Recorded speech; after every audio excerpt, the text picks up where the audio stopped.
Hello chartered accountants, इस video में मैं आपको हर एक सब्जेक्ट का पेपर रिव्यू बताऊंगा। नेक्स्ट चीज सर, आपको अब क्या करना चाहिए एग्जाम्स के बाद, आपको ये 1.5 महीने को कैसे यूटिलाइज करना चाहिए, आपका एक्सपेक्टेड रिजल्ट्स डेट क्या हो सकता है, एक्सपेक्टेड पासिंग परसेंटेज क्या हो सकता है, वो हम इस वीडियो में डिस्कस करने वाले हैं। इस वीडियो को लाइक कर दीजिएगा, नीचे एक लास्ट बार मैनिफेस्टेशन कर दीजिए सी और आपका नाम लिख के, ताकि आप एक मैनिफेस्टेशन कर दे कि you are definitely going to be a CA in this particular attempt. तो सर सबसे पहले हम बात करते हैं आपके ओवरऑल एग्जाम एनालिसिस की। एफआर की अगर मैं बात करूं तो आपका इस बार का जो पेपर था वो एवरेज या फिर अबव एवरेज की कैटेगरी में हम डाल सकते हैं। मोस्टली जो आपके क्वेश्चन थे वो रिपीटेड आए थे इस बार एफआर के पेपर में। नेक्स्ट एएफएम की बात करें तो भाई एएफएम ने इस बार बच्चों को बहुत ज्यादा रुलाया था। अबव एवरेज या फिर टफ की कैटेगरी में इस बार मैं ज्यादा डालूंगा आपके एएफएम के पेपर को, क्योंकि इसमें बहुत सारे न्यू एडजस्टमेंट्स, न्यू कॉन्सेप्ट से आईसीएआई ने इस बार एएफएम का पेपर पूछा था। तो आपको सारे कॉन्सेप्ट, सारे एडजस्टमेंट्स जो है कॉन्सेप्चुअली समझ के जाने पड़ेंगे एएफएम के पेपर में। तो और एएफएम का पेपर टफ आने के बाद ऑडिट का जो था वो थोड़ा सा एवरेज आने की उम्मीद थी, और वैसे ही आईसीएआई ने ऑडिट का पेपर जो था वो एवरेज या फिर थोड़ा सा अबव एवरेज की कैटेगरी में हम डाल सकते हैं, जिसमें हमारा जो एनालिसिस था वो बहुत ज्यादा सटीक बैठा है। यहां पे आप देखेंगे एबीसी एनालिसिस ए कैटेगरी में से 86 मार्क्स का पूछा गया है, बी में से 14 मार्क्स का, सी में से 18 मार्क्स का, एंड हमारी जो कॉन्सेप्ट बुक है 160 पेजेस की उसमें 111 मार्क्स का कवर था। एंड हमने जो आपको मोस्ट एक्सपेक्टेड टॉपिक बताया था, मैंने बोला था कि सर आपको वो चैप्टर वाइज नहीं, मैंने चैप्टर के अंदर के टॉपिक्स मैंने आपको बताया था कि सर ये 50% ऑफ द टॉपिक्स मैं आपको बता रहा हूं पूरे सिलेबस में से, इतना आप जरूर करके जाइएगा। और उसमें आपका 78 मार्क्स का पूछा गया था। एंड आपने अगर हमारा कोई भी रिसोर्स फॉलो किया हो तो प्लीज आप नीचे कमेंट सेक्शन में फीडबैक जरूर दीजिएगा हमारे रिसोर्सेज पे। That will really motivate me कि मैं बहुत सारे रिसोर्सेज आपके लिए लेके आऊं। May 26 अटेम्प्ट के लिए इतने सारे रिसोर्सेज हम आपके लिए लेके आए थे। एक category most important topic marathon, super 50 most important question marathon, exam day live marathon हमने किया था, महास्मार्ट मैराथन हो गया, सुपर क्विक मैराथन हो गया, 500 प्लस सर्टिफाइड कॉपी एनालिसिस हो गया, हैंड रिटन नोट्स हो गया। बहुत सारी चीजें हमने आपके लिए जनवरी 26 के लिए करी थी। आप प्लीज उसका फीडबैक नीचे दे दीजिएगा, बहुत ज्यादा हेल्प हो जाएगी मुझे इससे।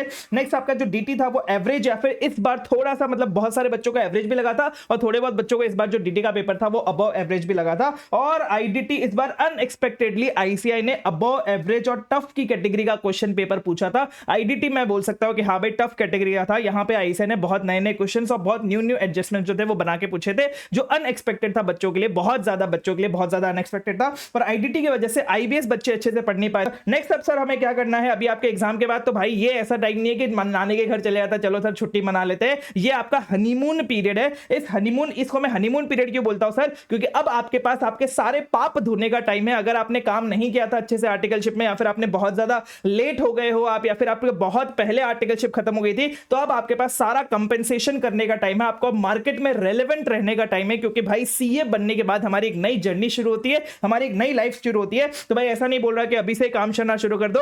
सबसे पहली चीज आपकी प्रायोरिटी में होनी चाहिए, अब आपको सिर्फ और सिर्फ एंजॉय करना है। भूल जाओ आपके कितने मार्क्स आएंगे, कैसे मार्क्स आएंगे, कैसा पेपर गया, कितना पेपर गया। 2-3 दिन एटलीस्ट आपको एक बढ़िया से ट्रिप मार के आनी है, या फिर एक बढ़िया सा ब्रेक लेना है भाई एग्जाम के बाद। You deserve this break. मेरी आंखों में आंखें डाल के बोलो, यू डिजर्व दिस ब्रेक। ठीक है, ये ब्रेक आपको लेना ही लेना है। उसके बाद आपको बिजी हो जाना है, या तो आप आर्टिकलशिप कंटिन्यू कर लो, या तो कोई इंटर्नशिप कर लो आपके एग्जाम्स रिजल्ट्स तक। तब आपको, क्योंकि सर उससे पैसे भी थोड़े मिल जाएंगे, आप काम भी थोड़ा बहुत कर लोगे। खाली दिमाग शैतान का घर होता है, तो आप थोड़ा प्रोडक्टिव काम करोगे एंड आप रेलेवेंट रहोगे मार्केट में। आपको पता चलेगा कि अभी क्या क्या चीजों की, स्किल्स की रिक्वायरमेंट है, और अभी क्या क्या चीजें नई नई मार्केट में आ चुकी है, जो भी आप प्रैक्टिस करने वाले हो, फिर जो भी आप फील्ड में जाने वाले हो वहां पे। और अब आपके पास टाइम है अपने रेज्यूमे, लिंक्डइन और इंटरव्यू और ये सारी चीजों पे काम करने का, कि आगे आपको क्या करना है अपने करियर में, कौन सी फील्ड में जाना है। और ये सारी चीजों की हेल्प करने के लिए, ये आपको आगे पुश देने के लिए सर ध्यान रखना, ये रिजल्ट के बाद के लिए मत टालना, क्योंकि रिजल्ट के बाद बहुत सारी चीजें आती है, बहुत सारा कंफ्यूजन आता है। रिजल्ट के बाद ही आपकी सारी वैकेंसीज धड़ाधड़ आनी शुरू हो जाते हैं। तब आप अगर ये सारी चीजें लेके बैठेंगे तो आपके लिए बहुत लेट हो जाएगा। आपको अभी से ही शुरू करना पड़ेगा एग्जाम्स के बाद।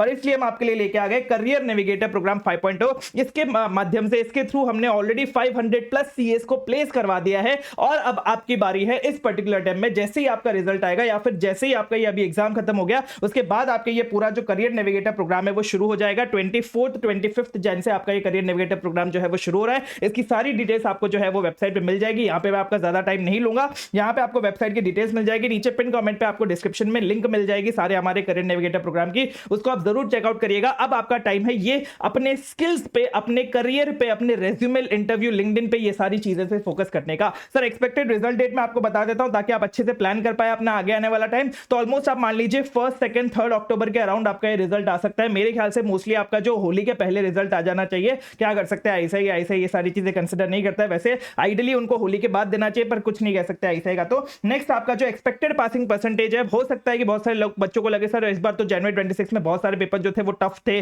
अबव एवरेज थे, तो इस बार तो पासिंग परसेंटेज ड्रॉप होगा। तो ऐसा नहीं होगा, आप उसकी टेंशन मत लीजिए। जहां पे भी टफ पेपर आया है आई से लीनियंट चेकिंग करेगा, तो 15 to 20% एक्सपेक्टेड यहां पे पासिंग परसेंटेज रहने के चांसेस है बोथ ग्रुप्स में। सिंगल ग्रुप की बात करूं तो 20 से 25% रहने के चांसेस है आपके सिंगल ग्रुप में। तो ये तो आपके बहुत सारी चीजें, अभी सिर्फ और सिर्फ आपको मजे करने। लाइक जरूर करना, नीचे कमेंट में हमारे फीडबैक देके जाना हमारे सारे के सारे रिसोर्सेज में, जो भी रिसोर्सेज आपने यूज किए, that would really help me and motivate me to push myself harder. Thank you so much and मिलते हैं आपसे करियर नेविगेटर प्रोग्राम में। इस बार ऑडिट में एग्जामिनेशन पार बस दुआ में याद रखना, हम सीए बनेंगे। Thank you, bye bye.